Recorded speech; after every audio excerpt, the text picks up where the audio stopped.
Kembali lagi bersama saya Ben di Apa Maksudnya Sih. Kalian bisa follow Instagram saya di Apa Maksudnya Sih untuk melihat berita-berita perkembangan dunia setiap harinya.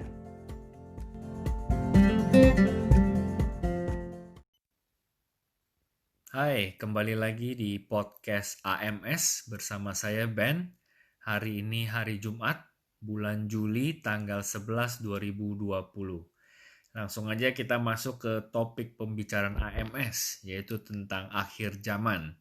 Pertanyaan yang sering saya dengar adalah, tahu dari mana sih kalau sudah akhir zaman? Jawaban singkatnya itu kita tahu dari Alkitab. Terus pertanyaan berikutnya, tahu dari mana Alkitab itu benar? Kan yang nulis manusia juga. Nah, disinilah akan dimulai perjalanan iman kita, bagaimana kita bisa membuat diri kita percaya seluruhnya apa yang tertulis di Alkitab. Buat saya sendiri, saya butuh waktu, butuh tenaga, butuh disiplin, determinasi, konsistensi, butuh iman, butuh kasih, dan yang terpenting butuh Roh Kudus dan Tuhan sendiri yang memimpin dan menyatakan apa yang ada di dalam Alkitab kepada saya secara pribadi. So we have to spend more time bersama Dia secara pribadi, baca terus firman-Nya. Dan pada saat itu terjadi secara bertahap tentunya, satu persatu, maka nggak mungkin lagi kita tidak percaya apa yang tertulis di dalam Alkitab, karena itu semua adalah kebenaran. Nah, saya mau bacakan dari firman Tuhan di 2 Timotius 3 ayat 16, New Living Translation. All scripture is inspired by God and is useful to teach us what is true and to make us realize what is wrong in our lives. It corrects us when we are wrong and teaches us to do what is right. Jadi, segala tulisan artinya semua yang tercatat di dalam Alkitab, karena dia tulis segala tulisan yang diilhamkan Allah memang bermanfaat untuk mengajar, untuk menyatakan kesalahan, untuk memperbaiki kelakuan, dan untuk mendidik orang dalam kebenaran. Jadi, pegangan kita adalah firman Tuhan.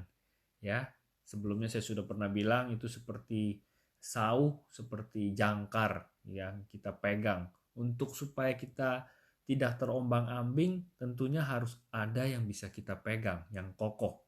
Sama seperti ketika kita tenggelam di dalam sapuan ombak laut.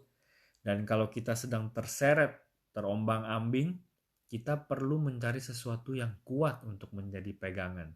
Bukankah itu yang pernah atau juga sedang terjadi di kehidupan kita masing-masing? Kadang kita merasa kehidupan kita seperti terombang-ambing. Nah, kalau kita ada yang bisa kita pegang, sesuatu yang kokoh, tidak akan kita terlempar ke sana kemari tanpa tujuan. Jadi, di Ibrani 6:19 tertulis seperti ini. Harapan kita itu seperti jangkar yang tertanam sangat dalam dan merupakan pegangan yang kuat dan aman bagi hidup kita. Dan jangkar itu adalah Tuhan kita, Tuhan Yesus. Ya. Kita yang percaya Yesus sebagai Tuhan dan juru selamat kita harus bisa melatih diri kita sendiri untuk membaca firman setiap hari, yaitu Alkitab yang menjadi dasar hidup kita setiap harinya. Nah, di dalam Alkitab, yaitu di kitab Matius, dikatakan bahwa ada dua macam dasar di dalam hidup kita. Yang satu adalah yang mendirikan rumah di atas batu, dan yang satunya lagi di atas pasir. Jadi ayatnya ada di Matius 7 ayat 24 sampai 27. Saya bacakan dari Matius 7 ayat 24 sampai 27. Setiap orang yang mendengar perkataanku ini dan melakukannya, ia sama dengan orang yang bijaksana, yang mendirikan rumahnya di atas batu. Lalu kemudian turunlah hujan dan datanglah banjir. Lalu angin melanda rumah itu, tetapi rumah itu tidak rubuh sebab didirikan di atas batu. Tetapi setiap orang yang mendengar perkataanku ini dan tidak melakukannya, ia sama dengan orang yang bodoh, yang mendirikan rumahnya di atas pasir. Kemudian turunlah hujan dan datanglah banjir. Lalu angin melanda rumah itu sehingga rubuhlah rumah itu dan hebatlah kerusakannya. Nah, di perikop ini kita dikasih tahu bahwa dasar yang kita bangun, pastikan kita bangun di atas batu. Yaitu setiap orang yang mendengar perkataan Yesus dan melakukannya. Di sana dikatakan orang yang seperti ini sama dengan orang yang bijaksana. Bertolak belakang dengan orang yang membangun di atas pasir, yaitu orang yang mendengar perkataan Yesus dan tidak melakukannya. Ia sama dengan orang yang bodoh. Yang menarik dari cerita ini adalah bahwa sama-sama mendengarkan. Jadi kita nggak sedang bicara tentang orang yang tidak pernah mendengarkan firman Tuhan. Ini adalah orang yang sama-sama mendengarkan. Namun yang satu mengerjakan, yang satu tidak. Setelah mendengarkan, yang satu mengerjakan, yang satu tidak dikerjakan. Sama-sama bisa mengalami hujan, berkat, bahkan banjir dan angin atau badai. Kenapa tadi saya bilang hujan itu sama seperti berkat? Ya, kadang kita pada saat kita bangun di atas batu, kita mendapatkan berkat, kita dimampukan. Pada saat kita tidak siap, itu sama seperti di atas pasir, meskipun yang datang adalah berkat. Kalau kita tidak punya dasar yang kuat, itu bisa menjadi sesuatu yang bukan berkat nantinya. Jadi, yang melakukan firman Tuhan sebenarnya juga bisa mengalami yang namanya banjir atau badai. Tapi yang akan membedakan adalah yang satu tidak rubuh, sedangkan yang satunya lagi rubuh, bahkan hebatlah kerusakannya. Ini prinsip yang berlaku untuk semua aspek kehidupan kita sehari-hari, baik dalam pekerjaan, bisnis, partnership, hubungan atau relationship dengan sesama, atau hubungan suami istri, pendidikan, apapun itu. Pastikan kita bangun semua itu di atas batu karang yang teguh, yaitu Tuhan Yesus, yang juga berarti the word, firman Tuhan yang tadi. Makanya pada saat kita dengar, kita tahu, kita harus praktekkan, kita harus kerjakan, supaya kita seperti orang yang bijaksana tadi. Kembali lagi ke pertanyaan tentang tahu dari mana ini sudah akhir zaman. Nah, semuanya sebenarnya telah dituliskan di dalam Alkitab. Hanya saja kadang kita melewatinya atau belum membacanya. Atau bahkan kita sudah baca tapi belum mengerti. Atau sesudah baca namun kita belum percaya. Salah satu chapter tentang akhir zaman bisa kita baca di Matius 24 atau Lukas 21. Kenapa saya sebut dua ini? Karena isinya hampir mirip, hampir sama. Dan itu dua-duanya tentang akhir zaman. Tentunya masih banyak lagi yang lainnya. Kitab-kitab yang lainnya seperti kitab Daniel, Wahyu, dan sebagainya.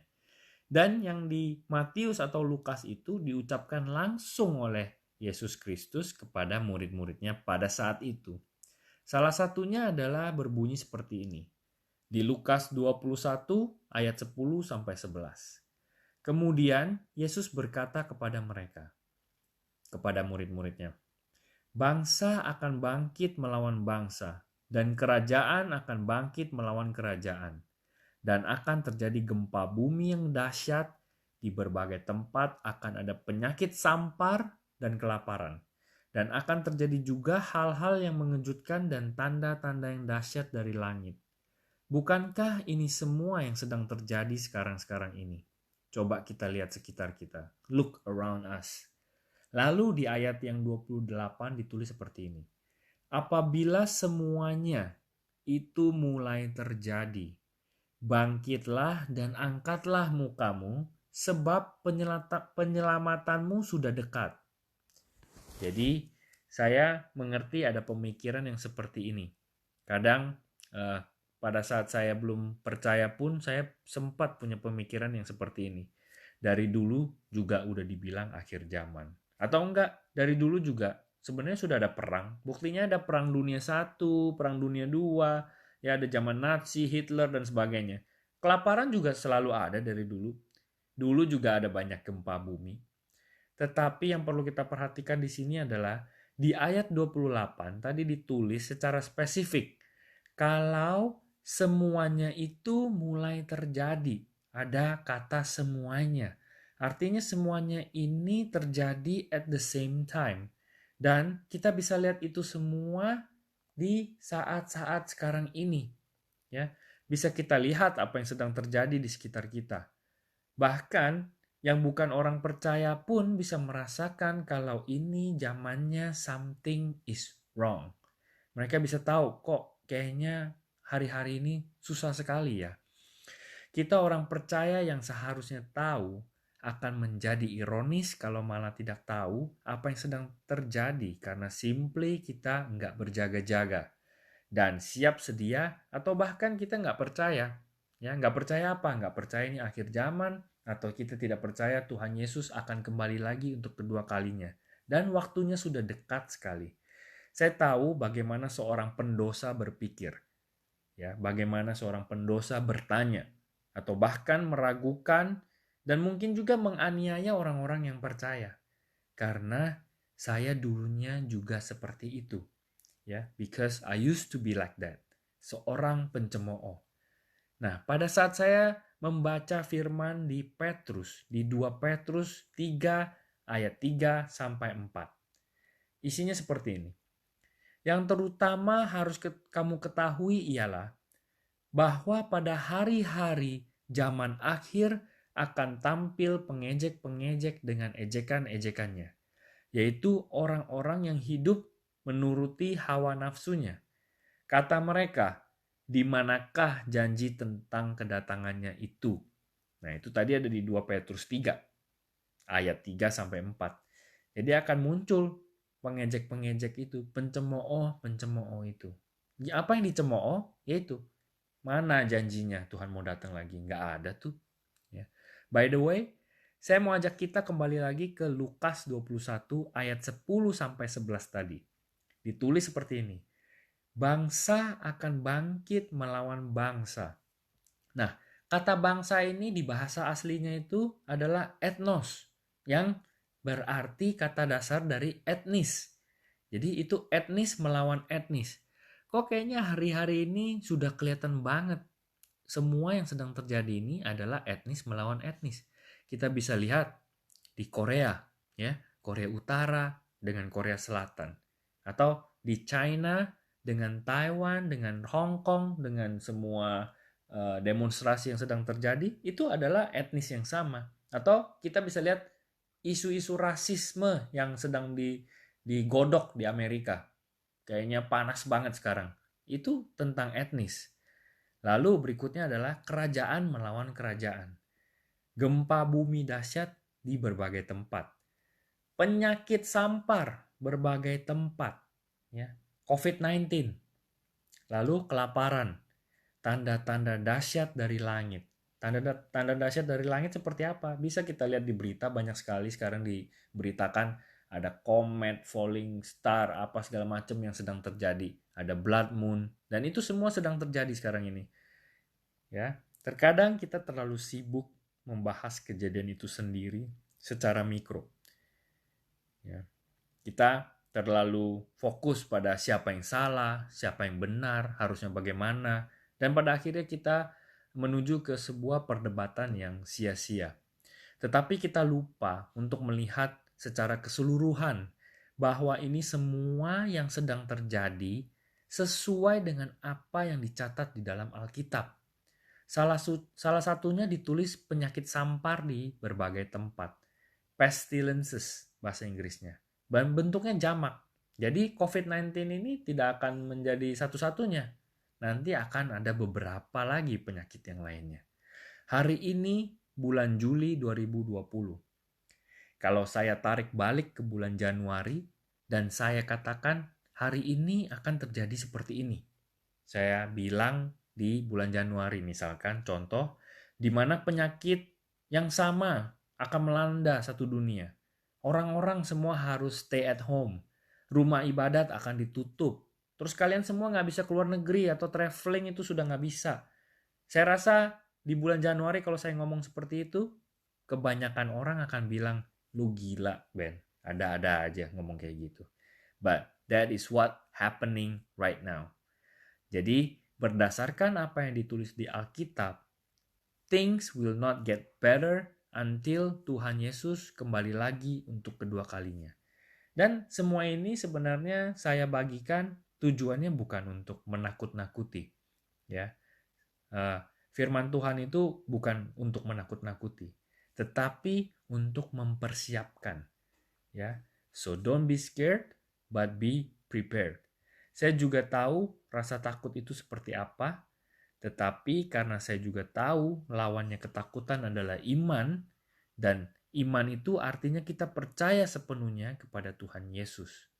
Artinya pada saat saya dilanda ketakutan yang semakin luar biasa, bisa dari kejadian di sekitar kita, atau bisa juga dari dalam hati kita. Jadi dari eksternal dan internal kita menjadi takut, dan pada akhirnya kalau kita kasih makan ketakutan itu, yang ada dia menjadi ketakutan yang semakin luar biasa, menuju depresi.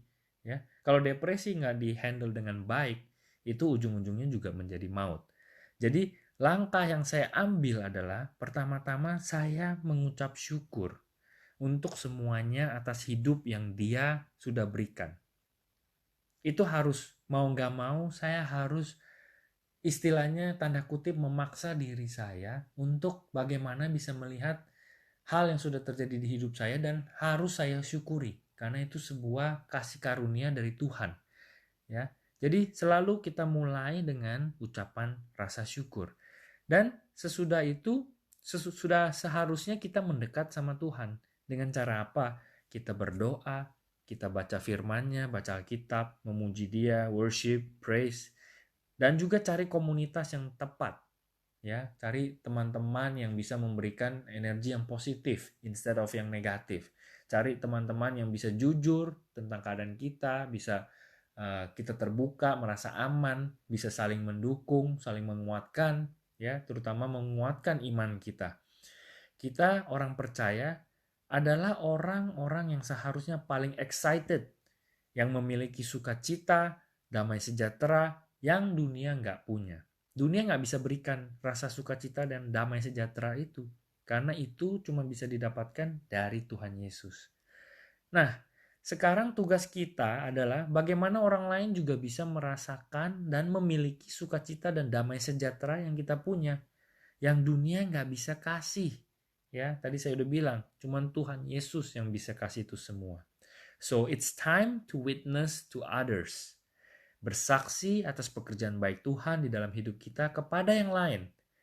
Dan along the way, hopefully, they will start to believe in Him. Ya, along the way, kita berharap mereka yang belum percaya pada akhirnya bisa percaya kepada Tuhan Yesus. Ya, kita hanya perlu pastikan kita membawa orang-orang yang belum percaya selangkah lebih dekat lagi setiap harinya kepada Tuhan Yesus Kristus. One step closer to our Lord Jesus Christ. So, that's it for the episode yang kedua. See you all next time, dan Tuhan Yesus memberkati. Bye-bye.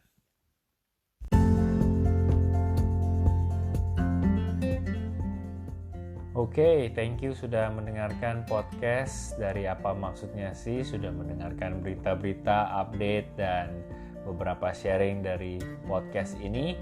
Kalian bisa follow my IG di Apa Maksudnya Sih, dan kalau ada pertanyaan atau komentar apapun, silakan bisa langsung direct message ke saya di Instagram tersebut. So, thank you for listening. See you guys later. God bless.